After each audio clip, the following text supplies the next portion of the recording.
Welcome back to my Facebook and YouTube channel. तो भाइयों बहुत कुछ है आज की वीडियो में बात करने के लिए। बार्सिलोना की सिचुएशन, बार्सिलोना ने जो अपना मैच जीता उसका ऑफ कोर्स रिव्यू भी करेंगे।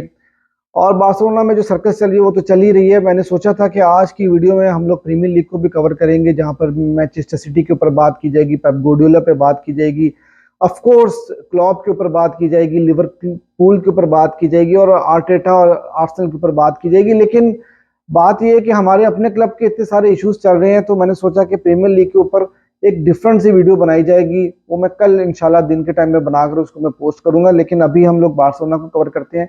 अब मैच का रिव्यू तो हम करेंगे ही, लेकिन उससे पहले जो इश्यूज चल रहे हैं बार्सिलोना के, उसके ऊपर हम बात करने की कोशिश करते हैं, उसको कवर करने की कोशिश करते हैं। तो यार देखो, अ, जो सिचुएशन चल रही है पिछले कुछ दिनों से, और वहां पर यही चीज समझ में आ रही थी कि यार इस गेम के बाद चीजें कुछ हमें समझ में आएंगी कि यार किस डायरेक्शन की तरफ जा रही हैं, और हमें पता लगेगा कि भाई बोर्ड का क्या स्टांस है चाबी को लेकर, क्या चाबी को स्टे कराया जाएगा कि नहीं कराया जाएगा। लेकिन कुछ भी नहीं हुआ। पहली चीज तो ये कि मैच जब हो रहा था तो वहां पर चैंट्स हुए, और लपोर्ता के अगेंस्ट चैंट हुए, और बात हुई कि भाई लपोर्ता आउट और चाबी स्टे। अब आप देखो कि यार कितनी तेजी के साथ लोगों का नैरेटिव चेंज होता है। एक छोटी सी चीज जो है वो पहले चाबी के अगेंस्ट जा रही थी कि यार चाबी परफॉर्म नहीं करवा पा रहे हैं टीम को, और चाबी को जो है चले जाना चाहिए। हम लोग भी यहाँ पर बैठ के यही बात कर रहे होते थे। लेकिन उसके बाद से अब टोटली नैरेटिव चेंज होता चला जा रहा है, और अब लपोर्ता के अगेंस्ट चांस होना शुरू हो गया। देखो यार, ये चीज भी बड़ी अनफॉर्चुनेट है। मतलब मुझे ये नहीं अच्छा लग रहा कि लपोर्ता के अगेंस्ट भी चैंट हो या चाबी के अगेंस्ट भी चैंट हो। तो दोनों के हिसाब से अगर बात की जाए तो दोनों चीजें जो है वो फेवरेबल नहीं है हमारे क्लब के लिए। चाबी एक लेजेंड है हमारे क्लब के, और उनको जिस तरह से ट्रीट किया जा रहा है तो वहां पर फिर मतलब उस चीज को फेस तो करना पड़ेगा लापोर्ता को। और ये जो टॉर्चर चल रहा है ना इस टाइम के ऊपर, क्लब के फैंस को भी एक टॉर्चर मिल रहा है। मेरे ख्याल से इस वक्त चावी सबसे ज्यादा टॉर्चर से गुजर रहे हैं इस टाइम पे, क्योंकि उनको कुछ भी क्लियर नजर नहीं आ रहा कि भाई उनके साथ होने क्या जा रहा है। सोचा यही था कि भाई मैच खत्म होगा, और जो न्यूज आ रही थी वो यही आ रही थी कि लपोर्ता और चावी की वन जो है वो मीटिंग होगी, और चावी के बारे में यही न्यूज आ रही थी डिफरेंट सोर्सेज की तरफ से कि चावी 101 बात करना चाह रहे हैं। और फिर वही हुआ कि दोनों, एक तो पहले ये बात ये कि गेम जैसे खत्म हुई तो चावी ने कुछ भी नहीं किया और भाई सीधा टनल में चले गए वो।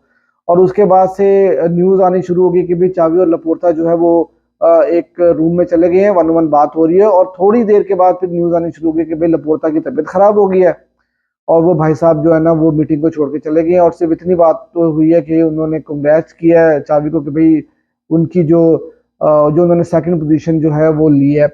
और चाबी ने जो है वो यही बात की कि भाई मिनिमम जो हम लोगों के रिक्वायरमेंट थी वो हमने कंप्लीट किया, हमने सेकंड स्पॉट जो है वो कंफर्म कर लिया, और हम लोग स्पेनिश सुपर कप के लिए क्वालिफाई कर गए हैं। लेकिन यार देखो, बात इतनी सी है कि चावी इतना बड़ा लेजेंड है इस क्लब का, आप उसके साथ ऐसा कर नहीं सकते, आप उसको ट्रीट नहीं कर सकते। और आपके अंदर भाई एक हिम्मत होनी चाहिए, आपके अंदर एक करेज होनी चाहिए। आप लपोर्ता हो या आप कोई भी हो या पूरा बोर्ड हो, भाई आप चावी के साथ ये सब नहीं कर सकते। आपको कोच नहीं पसंद है, आपको उससे इश्यूज हैं, भाई आप डिसीजन लो, और आप सीधा सीधा उसको बोलो कि भाई हम और आप इकट्ठे नहीं चल सकते। लेकिन भाई ये क्या बात हुई कि आप मीटिंग में गए और आपकी तबीयत खराब हो गई, और आप जो है वो उठ के चले गए, और अब बात ये आ रही है कि भाई अगले हफ्ते जो है वो मैच के बाद फाइनल मीटिंग होगी और वहां पर सब चीजें डिसाइड होंगी। तो भाई कुछ समझ में नहीं आ रहा भाई यहाँ क्या चल रहा है क्या नहीं हो रहा है। बिल्कुल ये एक सर्कस किस्म की चीज है। आप ये सब चीजें नहीं कर सकते। देखो यार, ये ह्यूमिलेशन है।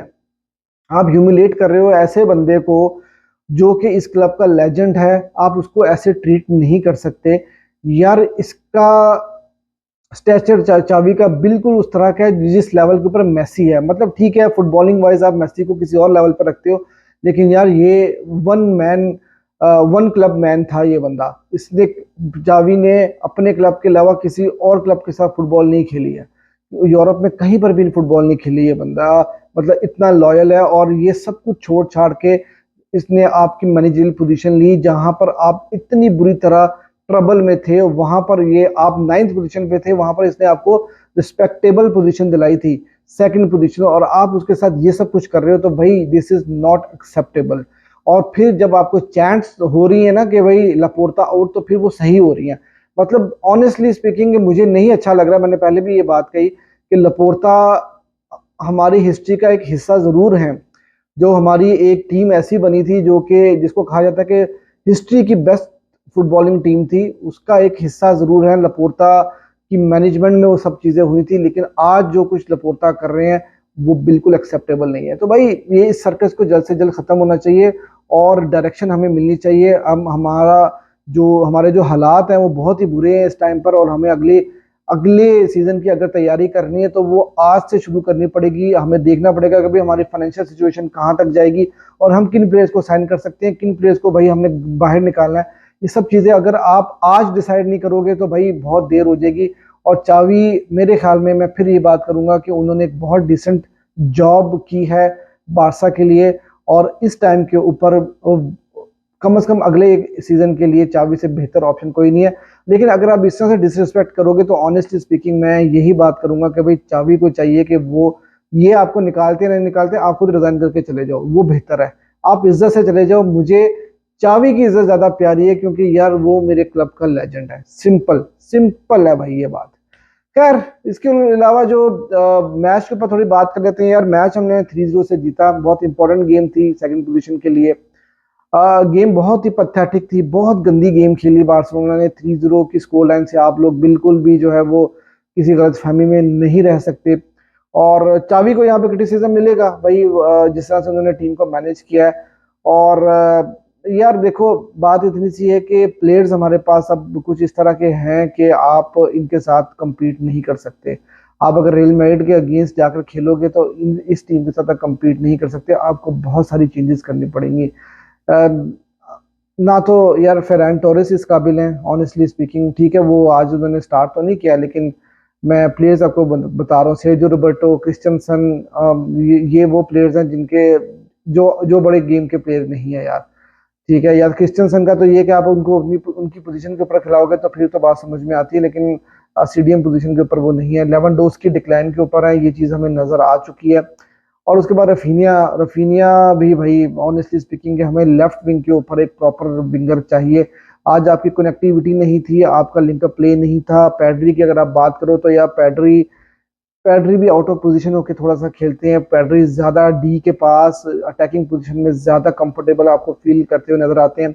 अगर आप गुंडोगन को देखो तो उनको कितना डीप खेलना पड़ रहा है, और वो भी आपको पता है कि अटैकिंग मिडफील्डर के टाइप के प्लेयर हैं। वो अटैक करना पसंद करते हैं, वो डी के पास चांसेस क्रिएट करना पसंद करते हैं। तो यार आपको एक प्रॉपर सीडीएम पोजीशन के लिए बंदा जो है वो साइन करना होगा, और आपको अपनी टीम जो है वो बेहतर करनी होगी। अरोहो को आप देखें कि जब अरोहो आए थे तो किस तरह आपकी टीम का बैलेंस चेंज हो गया। देखिए ठीक है, उनकी एक दो परफॉर्मेंसेज अच्छी नहीं रही हैं, लेकिन उसके ऊपर आप उनको जज नहीं कर सकते। वो आपके मेन डिफेंडर हैं और अरोहो को आपको सेल नहीं करना चाहिए बिल्कुल भी। तो यार टीम में बहुत सारी चेंजेस रिक्वायर्ड हैं। विक्टर रूके को मौका मिला और आज उन्होंने कोई गोल स्कोर नहीं किया, लेकिन देखें जिस तरह आज उनकी मूवमेंट थी, जिस तरह से वो खेल रहे थे, आज उनकी गेम में काफी इंप्रूव गेम लगी है मुझे ऑनेस्टली स्पीकिंग। जितने भी उन्होंने मिनट्स खेले ना पहले, और मैंने उनको क्रिटिसाइज ही किया कि उनका रोना धोना नहीं खत्म हो रहा था, कि मुझे मौका नहीं मिल रहा, तो ये नहीं हो रहा, तो वो नहीं हो रहा। लेकिन आज की गेम में वो कम से कम मुझे लेवेंडोस्की से ज्यादा बेहतर खेलते हुए नजर आ रहे हैं। ठीक है, लेवेंडोस्की भाई हमारा फ्यूचर इनके साथ नहीं चल सकता। हमें जो है इन प्लेयर्स को सेल करना होगा, बड़े डिसीजंस लेने होंगे। और बड़े डिसीजंस आप तब तक नहीं लोगे जब तक आप पहले अपने कोच को फाइनल नहीं कर लेते। भाई आपने कोच के साथ करना क्या है। अब ये सागा एक हफ्ते तक और चलेगा और हमें भी टॉर्चर मिलेगा कि ये होगा वो होगा, और चावी को भी टॉर्चर मिलेगा। तो यार इस चीज को खत्म होना चाहिए।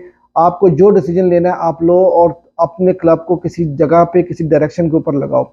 इसके अलावा जो भाई न्यूज आ रही थी वो रफीनिया के बारे में आ रही थी, और जो न्यूज आई है वो कि जॉर्ज मेंडिस ने रफीनिया को ऑफर किया सऊदी क्लब में, और वहां से हम लोग देखेंगे कि उनको कितनी बड़ी ऑफर वहां से मिलती है। देखिए रफीनिया की रिसेंट टाइम्स में भी अल हिलाल से ऑफर आई थी 100 मिलियन की, 80 to 100 मिलियन की डिफरेंट सोर्सेज जो है वो रिपोर्ट कर रहे हैं। तो और रफीनिया, इसका मतलब ये है कि वो बार्सिलोना की सेलिंग लिस्ट के अंदर आ चुके हैं, और which is fine, I am okay with it. और मैं ये समझता हूँ कि लेवेंडोस्की को भी सेल करना चाहिए, और आपको अपनी अपने क्लब के अंदर बहुत सारी चेंजेस करनी पड़ेंगी आपको, अपने क्लब में बहुत सारे डिसेंट प्लेयर्स जो हैं वो लेकर आने पड़ेंगे।